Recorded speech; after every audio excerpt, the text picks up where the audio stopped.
So we ended right around, I think it was myth 11, so we're going to skip a little bit to myth number 13, the 13th most popular myth, which is about climate sensitivity, which we talked about in previous weeks. The way scientists measure it is that they look at how much global warming we'll see if the amount of carbon dioxide in the atmosphere doubles.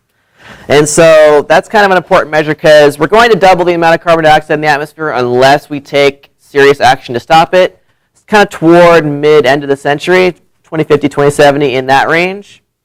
And so the question is, if that happens, how much global warming do we expect to see? And we talked about like the 1979 Charney report in our history week, which that said between 1.5 and 4.5 degrees Celsius, most likely 3 degrees Celsius global surface warming if we double carbon dioxide. And that's still like, how many years are we here? 30, 40 years later, almost 40 years later. That's still pretty much the estimate of the best climate models now it's probably between 2 and 4.5 degrees Celsius, but still most likely 3 degrees Celsius. So there has been some papers find a little bit lower, some papers find higher values. And the chart here I'm showing is from a paper that was just published a couple of weeks ago. And it was kind of trying to reconcile these different estimates. And so basically this shows what the climate sensitivity is, how much warming we can expect to see from a doubling of carbon dioxide on different time scales. And so you can see, for example, 10 to the minus 1 years is a tenth of a year, so that's about a month. So basically, very quickly, if you were to double the carbon dioxide in the atmosphere, you would see about 1.5 to 2 degrees Celsius warming, just pretty much immediately.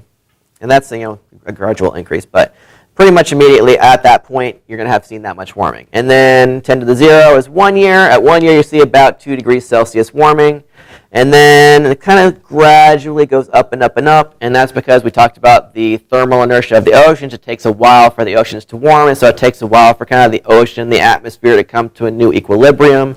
That's why it's called equilibrium climate sensitivity, because just like it takes a while for the whole system to kind of get to a new balanced state. And so if you go to the 10 to the 2, that's 100 years. At 100 years, the paper found most likely about a 3 degrees Celsius warming associated from a doubling of carbon dioxide. And it kind of keeps going up a little bit from then, but that's kind of the time scale that we most frequently focus on. Like by the year 2100, if we double carbon dioxide, we'll see close to 3 degrees Celsius warming. This kind of reconciled previous papers because of that short term, because some papers had said we'll probably see more like 2 degrees Celsius warming, but they were looking at kind of sort of immediate when the climate isn't yet in balance. So we call that kind of like a transient, when it's not yet in balance, climate sensitivity. So very quickly we'll see 2 degrees Celsius, but then it's going to keep on warming for another century and for centuries beyond that. Question? You haven't explained either the notation or what either scale means. Right, so the scale is the number of years. So 10 to the minus 1 is a tenth of a year. 10 to the 0 is 1 year. 1 to the 1 is 10 years, 10 to the 2 is 100 years. So that is the number of years after you double carbon dioxide, how much global surface warming you'll see. And so it goes from 2 degrees Celsius pretty quickly over time to 3 degrees Celsius. What's Planck sensitivity? So Planck sensitivity is basically, that's a good question. So the green chart, or the green line you see on the bottom, it's called Planck sensitivity. That is the amount of warming you see just from the carbon dioxide itself. And so we talked about, in addition to the carbon dioxide warming itself, from that increased greenhouse effect, which is about 1 to 1.5 degrees Celsius, you also see these different feedbacks. And so that's why you get that quick warming right there, but then you get the feedbacks that kick in, like the warmer atmosphere holds more water vapor, which is a greenhouse gas, and so that causes warming. You get melting ice. That's a big one. As the ice melts, the planet becomes less reflective and absorbs sunlight, and that causes warming. And so you get that quick warming just from the carbon dioxide greenhouse effect itself, but then you get all these feedbacks kicking in, and that's what causes the additional warming over time. Good question, thank you. So that's an important one. So now we're just going to kick through a few. Those are kind of the top 12, 13 or so. We're going to kind of kick through a few that I think are kind of interesting. So a little bit less frequent that comes up, but the 32nd most popular one. People tend to say that climate scientists are in it for the money, which scientists don't like that one. Scientists don't go into science to become rich. That's a really bad way to become rich. Scientists really don't make a ton of money. Like they'll get basically get their salary, and then they'll get grant money, which goes to pay the research and their overhead and stuff like that. If you want to get rich, let me just like make a recommendation: don't go into science. So anyway, the question is then, what does motivate climate scientists? And we've got a nice little interview with Richard Alley, who I think I showed in a previous class, but he's a climate scientist from Penn State who studies sort of glaciers and historical climate change. So he's going to talk about what motivates scientists for real. Think for a minute about Newton and Einstein. Suppose that Einstein had stood up and said, I have worked very hard, and I have discovered that Newton got everything right, and I have nothing to add. Would anyone ever know who Einstein was? And scientists at some level have to have a little bit of ego. The job description is very clear. It is learn what nobody else knows. And if you look at that and say, all I want to do is cheer for other people, you're probably not going into that field. And if you go in that field, there's a little bit of ego to learn what nobody else knows. And we've all got it, however well we tamp it down. And the idea that we wouldn't want to be Einstein, if we could overturn global warming, if we could prove that CO2 was not a greenhouse gas, if we could prove that we can burn all we want and not worry about it, how exciting would that be? How wonderful, how many prizes, how many people would invite me out to give talks if I could prove that you didn't have to worry about this?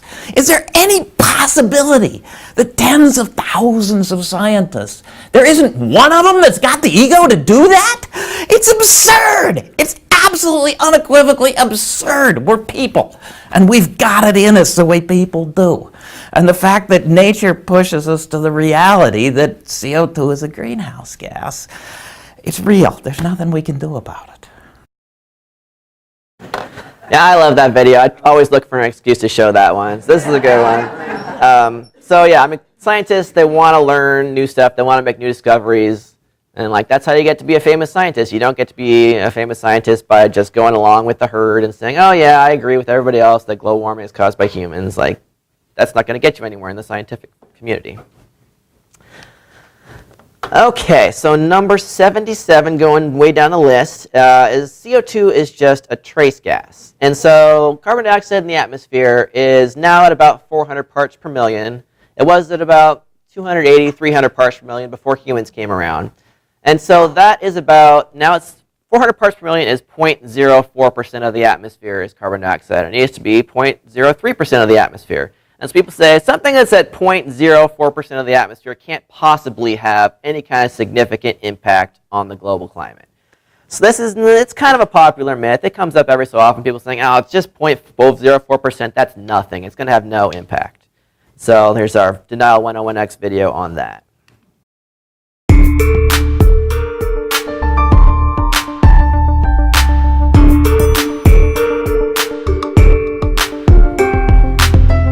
Our strongest pieces of evidence that the Earth is heating up is the balance of energy for our planet. The temperature of any object is the result of the amount of energy going into it and the amount leaving it. When the incoming energy and the outgoing energy are balanced, the object reaches a constant temperature. If we turn up the crank and add more energy, the object will heat up and also emit more heat to its surroundings until it reaches a new, warmer balance. It's very much like adding a blanket to block outcoming heat so that an object will warm up. The same process is true for the whole Earth suspended in space. And physics tells us that CO2 acts as a blanket for the Earth. Satellites now measure both the incoming and outgoing energy for the whole planet, so we can measure the effect of our atmospheric blanket. The fact that more energy is coming in than going out must be rather vexing to people who promote the myth that there isn't enough CO2 to cause global warming, often stated as CO2 is just a trace gas. This myth is jumping to conclusions. Just because there's a small amount of something doesn't mean it can't have a big impact. There are plenty of real-world examples that you're perfectly familiar with of small amounts having large impacts. For example, it doesn't take very much arsenic in drinking water to be hazardous to your health. And in this case, measurements show that trace CO2 is changing the energy balance of Earth. Satellites measure the sunlight reaching the edge of the Earth very accurately because they are outside of the influence of the atmosphere. About a dozen satellites have provided this data since about 1978.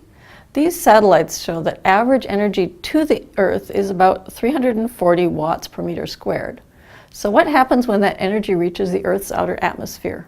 This picture shows the energy budget for the surface.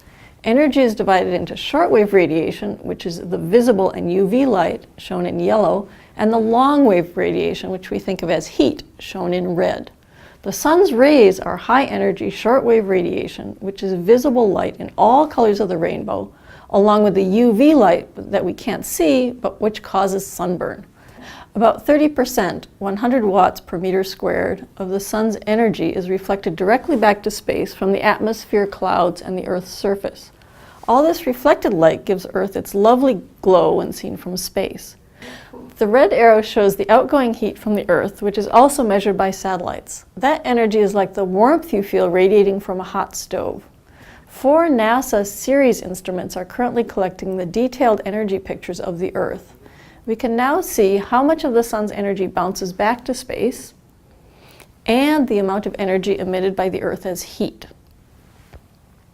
The data from these satellites, combined with measurements of the ocean heat, gives the net imbalance of energy for the Earth. This graph shows the 5-year averages since the start of those measurements in 1985. The current energy budget for the Earth shows an extra 0.6 watts per meter squared coming in than going out. So surprise, we're getting hotter. The claim that CO2 is only a trace gas is an example of a red herring. The fact may be true, but it is irrelevant to the discussion of its real effects on the planet. You're certainly familiar with lots of other substances where trace amounts have a big effect. A blood alcohol level of 800 parts per million means you're drunk. Ibuprofen works at 3 parts per million. The arsenic limit in drinking water is 0.01 parts per million. Even though each extra molecule of CO2 contributes only a tiny amount of warming, its effects add up over the whole Earth and grow each year.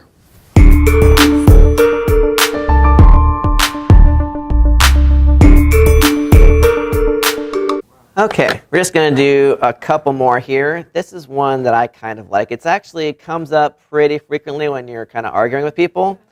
They'll say, well, we know that global warming stopped because they stopped using the term global warming and now they use the term climate change. So the implication being that we can't say global warming anymore because the warming stopped. So that is obviously not true, but we've got a good video explaining that one.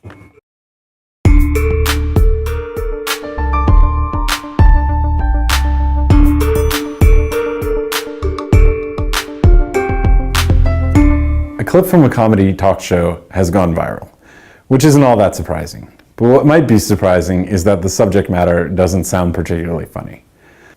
The video is asking people about healthcare reform in the United States. The premise of hearing people on the street say they prefer one plan to reform healthcare over another doesn't exactly scream comedy. But the genius of the clip is this. While people are describing how they love one plan and hate the other, they don't realize they're talking about the same plan. The interviewer asked about the Affordable Care Act, the name of the plan in the legislature, and also asked about Obamacare, the name associated with the president. But the plans are the same. People's preferences turned out to be different. Sometimes it seems labels matter a lot more than you'd expect. A lot of professional fields have their own jargon, which can seem confusing or redundant at first. But often, words that might seem to be interchangeable actually have important distinctions. The terminology dealing with changes to the Earth's environment is no exception. Global warming, climate change, and global environmental change can all refer to the present human-caused warming of the planet. But each can also refer to specific aspects of environmental change that the others may not. It's possible to have climate change that isn't global or isn't warming, such as a regional drought. It's also possible to have global warming that's not man-made. The Jurassic got a lot hotter due to greenhouse gases from widespread, long-lasting volcanic activity. Or it's possible to have man-made global environmental change that is neither warming nor climatic. The worldwide loss of wildlife due to hunting and habitat destruction by humans, for example. Maybe this sounds a little complex, but it's a lot simpler than the terminology of the British Isles. I'm still trying to figure that one out. Basically, global warming means an increase in the average surface temperature of a planet. Climate change refers to a change in the statistics of a climate variable over a given area. The variable doesn't have to be surface temperature. It could be precipitation or wind speed. And the statistical property doesn't have to be an average. It could be a change in how often an extreme value is reached. The area doesn't have to be an entire planet. It could be just a hemisphere or even a region. So global warming is a kind of climatic change, but not all climate changes have to do with global warming. When you look at the usage of these terms over time in the scientific literature, you see that climate change has been used for a much longer time than global warming. Climate change's usage goes back to the 1920s, and climatic change goes back even further, to the 1850s. Global warming is a much more recent term. The modern usage of global warming is often attributed to Wally Broecker from a 1975 paper in the journal Science. However, it was actually used a little earlier, going back to the 1960s. Climate change has been used much more often than global warming. While it might be tempting to think that climate change is used more frequently overall, but global warming has been used more often in association with our present warming, that's not actually the case. The international negotiating system set up to deal with our emissions of greenhouse gases was established back in 1992, and it's called the UNFCCC, or United Nations Framework Convention on Climate Change. Similarly, the scientific group responsible for summarizing the scientific research on the issue is the IPCC, or Intergovernmental Panel on Climate Change. It was established back in 1988. Climate change is the term used most by the scientific community, even though both climate change and global warming describe humans increasing greenhouse warming. Climate science denialists tell themselves a different story. They claim that scientists used to prefer the phrase global warming, but then they conspired to stop using global warming and instead use climate change. Climate science denialists typically claim that scientists did this because the Earth stopped warming up or even cooled. The problem for their narrative, of course, is that the Earth has continued to heat up. Heat in the ocean continues to build up. Glaciers are on the decline. Ice sheets are melting and raising sea levels. And despite short-term ups and downs caused by natural variability, the global average surface temperature continues to increase. If the climate science denialists were right, you'd expect to see the phrase global warming used by scientists more often than the phrase climate change, and that this preference would reverse if temperatures went down.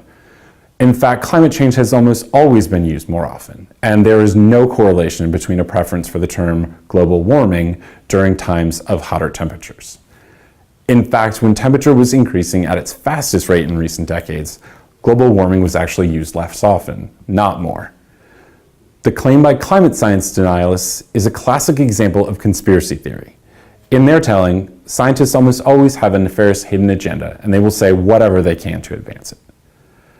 Climate science denialists allege that if Mother Nature doesn't cooperate with the scientists' claims, they'll just change their terminology to keep their plot going. Such a conspiracy theory depends on its believers not being able or capable of looking at what scientists have actually been doing all along. This conspiracy theory is successful because it oversimplifies a complex reality into a simple falsehood. Believing something that is incorrect because it's easier to understand than a more complex reality is another common characteristic of science denial. The terms climate change and global warming both describe humans' increasing impacts from greenhouse gas emissions. Climate change has been used longer and more often by scientists, and they didn't switch terms based on the weather.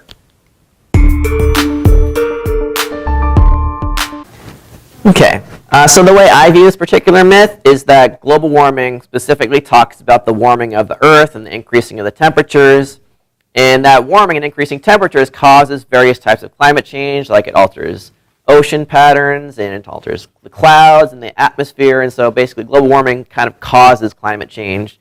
The terms are used interchangeably, so because they're interrelated and they're causally related, but they're not exactly the same thing. And certainly we don't switch to climate change because it's not warming. We know the climate is still warming. So I'm going to do one more, mostly because I wanted to show this cartoon. It's brand new. And so it was created by John Cook, and John Cook is the founder of Skeptical Science. He's got a similar background to me in that he studied astrophysics and physics in college. And then he sort of kind of switched gears, and one of the things he did early on after college was he did some cartooning.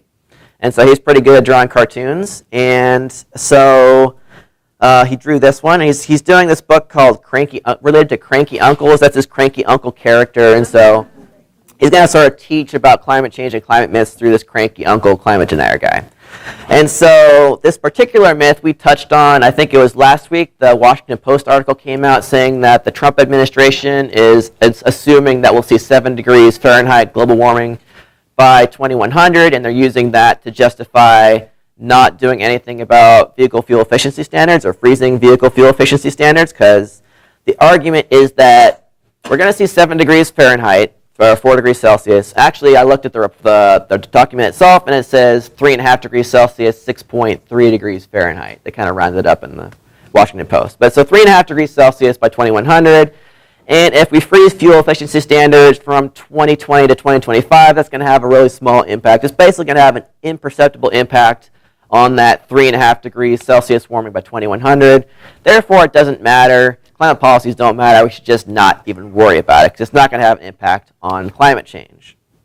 And so that's actually one of our climate myths we got number 96, is that climate policies will make very little difference on climate change. And so I'm actually writing an article about this. I have to finish it tomorrow, but hopefully it will be published on The Guardian on Monday about this particular report. And it's on this particular argument.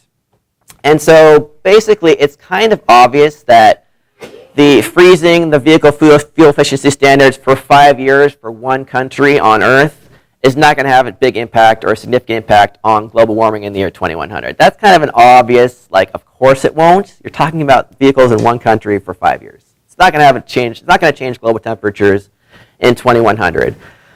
But if we want to change global temperatures in 2100, we need every single country on Earth to take serious actions and steps to reduce global warming from their vehicles, from their power plants, from manufacturing, industry, from everything. And so every country needs more fuel-efficient vehicles, and they need cleaner energy. And so it's going to take all these different steps, all these different individual policies from all these different countries. And if everybody does that, then it will add up to make a significant difference in global temperatures. But you can make this argument for any individual policy and say this policy is not going to make a difference, and therefore we don't need to do this policy. And if you do that for every policy, for every country, then yeah, then global warming happens, and then we get in big trouble, and we have a destabilized climate. So it's just a really bad argument. We talked last week about the tragedy of the commons. If you have a bunch of different fishermen in this one fishery, and they all decide to overfish, and then the fish disappear, and then they're all screwed. And the way that they can avoid that happening is to all come to an agreement that they will limit their fishing to a sustainable level. And so that's the same thing we need to do with climate change. That's why we have the Paris Agreement, with every country agreeing we're going to reduce our greenhouse gas emissions. We're going to implement policies to make that happen. One of those important policies is to make vehicles more fuel efficient. And so this argument is just kind of looking at the very small, very self-interested, nationalistic picture, only looking at your individual best interest. Basically the equivalent of taking a whole bunch of fish out of the ocean and then screwing everybody else. And in the long run, you screw yourself too. So that's the last one we're going to cover today, and let's just do some Q&A for the next 15 minutes. Let me turn the lights on. Question? So the question is what the current fuel efficiency standards are. I don't remember the exact number, but it's something like the average fuel efficiency standard for 2020 is going to be like 36 miles per gallon fleet-wide. So the Obama administration policy had been to increase that to, I think it's 43 miles per gallon by 2025, something in that range. And then the Trump administration just wants to freeze it at that 36, 37 miles per gallon up through 2026, and then you can revisit at that point. So it's basically going to be a difference in 2026 from 43-ish miles per gallon average to dropping it down to 37 miles per gallon. So that is, it's an EPA policy. I believe it's EPA, or maybe it's National Highway Safety Transport. It's some federal agency policy that controls the CAFEs, what they're called, the fuel efficiency standards for every company's fleets. Yeah, so the comment was you can write to one of these fossil fuel funded think tanks like the Heartland Institute and ask them for their materials, and they'll send you a bunch of like books and scientific looking reports. So yeah, I mean, they actually do this periodically. They'll actually send out their materials to teachers all over the United States too. And so I'll often hear from teachers saying, I got this book from the Heartland Institute. It looks kind of scientific looking. But then if you look at it, they say, well, this is a myth, and this is a myth, and this is a myth. And every page is a new climate myth. At one point, they actually published their own report that looked like, I think it was like the National Federal Climate Assessment Report. They kind of made like a mirror image of it, like they used the same graphics and everything. It looked very official looking because it looked just like the federal report, but they filled it full of climate myths and denial and stuff like that. So yeah, these fossil fuel funded think tanks, they have a lot of money and they're very good at putting these myths into kind of a scientific looking package. So you kind of have to know, you have to be familiar with these climate myth debunkings and what the scientific research says to know like where these things are incorrect. So yeah, they're very good at that kind of thing. Yes, and they're funded by Koch brothers, oil industries, fossil fuel industries, coal companies. Yeah. Yes. So the question was, what's the comparative climate impact of gasoline vehicles versus diesel fuel vehicles? And you mean like cars versus trucks, or you mean both? Okay. So I mean, there's a lot more cars and personal trucks on the road than like freight trucks or like Mack kind of trucks, transportation trucks. So just because of the sheer number, the gasoline in the United States, the gasoline fuel cars have a bigger climate impact than diesel fueled vehicles. But certainly transportation of products in diesel trucks is another sort of a venue that we need to reduce greenhouse gas emissions. And so there's companies looking into making electric trucks, electric transportation trucks. Like I think Tesla's working on one. I think VW might be making one. And so there are inroads to making not only electric cars, but electric trucks to transport goods too.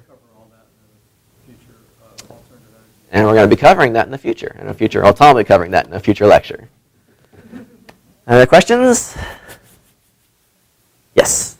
This question is, does solar and wind use fossil fuels at all? Only in the sense that they have to be manufactured and transported to site and installed. So there's kind of a upfront fossil fuel footprint just associated with building them and installing them. Once they're installed, then they don't really, except for, I mean, you can consider maybe a little bit of fossil fuel energy associated with maintaining them because like people have to drive there. And so, but for the most part, there's a small fossil fuel footprint in their manufacturing and installation, but then once they're installed, they're basically zero carbon at that point.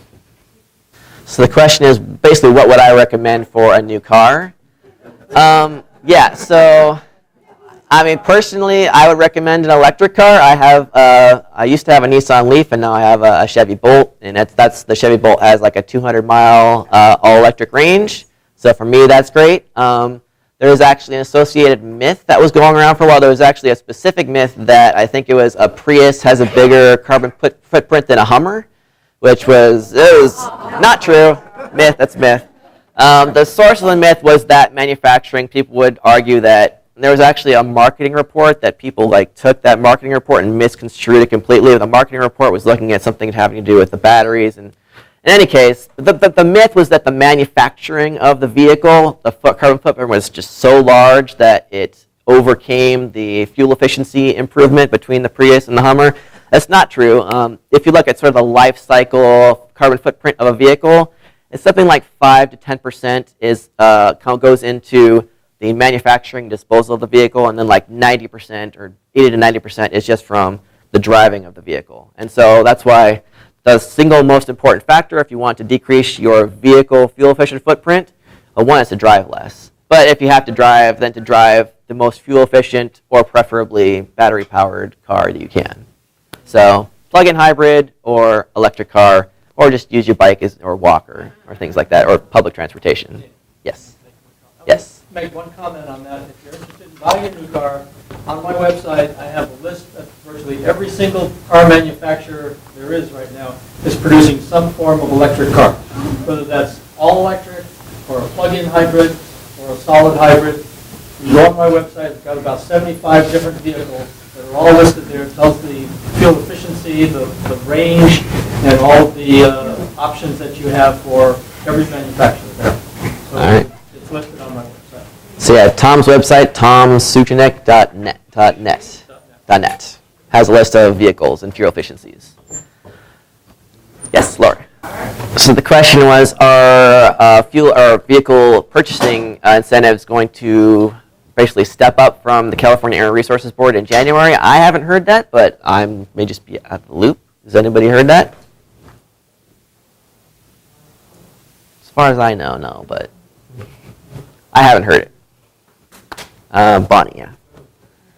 When you talk to deniers, are there any particular comments you make that help them be a bit more open-minded? The question is, am I effective at changing climate deniers' minds with anything that I say? The answer is no. So, I mean, it depends, though, because there's sort of different categories of people. I think it's Yale puts together what they call the Six Americas, where there's like people who are just dismissive of the science, people who are in denial of the science. So there's different categories. And people who are in denial of the science, you're not going to be able to convince them, especially with the science. Generally speaking, they reject the science, not because they have any particular insights into the science, but because they don't like the policy outcomes associated with the science. And so really with them, you have to talk about the policy outcomes and not try to debate the science. And so like when I'm talking with like a hardcore person who's just denying the science, you want to shift over to a policy discussion and say, well, you know, what do you think about renewable energy? What do you think about putting a price on carbon pollution? What about other pollutants? You know, what about electric cars? Aren't they cool? What about Teslas? Teslas are super cool. Things like that. So try to kind of find a common ground with the solutions and then go from there, because you can't argue with the science. Because I mean, like, it's not really about the science. It's about the policy, and the science denial is just kind of a vehicle to get to that opposition to the policy solution. Question? So the question is, how do they calculate the miles per gallon equivalent for electric cars? So the EPA does that. I think they probably use the average greenhouse gas emissions for the United States power grid mix. I'm assuming it's a federal average, a national average. And so basically they say, here's how much electricity you're using to go X number of miles. That electricity corresponds to X greenhouse gas emissions from the average United States power grid mix. So generally, the electric cars will generally get over 100 miles per gallon equivalents. So it's much better than any hybrid or plug-in hybrid even. And also in California, we have a particularly green power grid mix. We have a lot lower greenhouse gas emissions associated with California power than the rest of the country on average. And you can also get your own solar panels. I have at least solar panels on my roof. So basically, I'm really powering my electric car with my solar panels, and so that's even lower yet. So yes, the miles per gallon equivalent is an interesting calculation. It's kind of complicated because you have to figure out exactly what it is that's charging up your electric car. Yes. Right, so yeah, the point is that it makes a difference where you're living. If you live in an area with, for example, most of the electricity coming from burning coal, in that case, a hybrid that doesn't use the power grid, the hybrid may actually have lower emissions than the electric car, but that's only like if you live in an area with a lot of coal burning. In most cases, the electric car is the cleaner option. Yes. Okay, the question is about some trains being up and running that are running on hydrogen. I don't know particularly about those trains. I do know that there are some cars, like very few, but there's some cars or some companies making cars that can run on hydrogen fuel cells. The tricky part is where you're getting the hydrogen from. In most cases, the hydrogen comes from natural gas. And so the natural gas itself is a fossil fuel, and so it's cleaner than gasoline. But generally, it's less clean than an electric car, again, depending on where that electricity is coming from. It's not as developed of a technology. There's less research going into it than is going into batteries, for example. And so it is another alternative type of vehicle, but it's one that's getting less research than batteries are. So at least for cars, it looks like it's going in the direction of batteries rather than hydrogen fuel cells. But for larger transportation modes like trains, maybe hydrogen fuel cells are possibly more efficient or more cost-effective. Certainly, you can't power a train by batteries because that would take a lot of batteries. So maybe that's a better route to go for trains. Yes. The question is, what % of our energy comes from non-fossil sources? In California, it's roughly 50%. It depends on whether you count hydroelectricity or not, because sometimes that doesn't get counted but it should get counted. So. You're talking about electricity. Yeah. Was the question about power or electricity? Electricity, yeah. Yeah, so in California, it's roughly 50%. Nationwide, it's a lot lower than that. I think it's on the ballpark of 10%, but I'm just spitballing there. I don't know exactly. So yeah, on a national scale, we have a lot of coal and we have a lot of natural gas. And then there's a smaller amount. Basically, there's some hydroelectric, and then wind and solar are building up pretty fast, but there's still a pretty small percentage nationwide. But in California, it's much bigger. It's a pretty significant solar and wind, and then we have a lot of hydroelectricity too in California. And we also have some nuclear. Okay, so time's up, and so if you have any more questions, just come see me. Next week we're doing consensus, which is a lot of fun, so don't miss that one.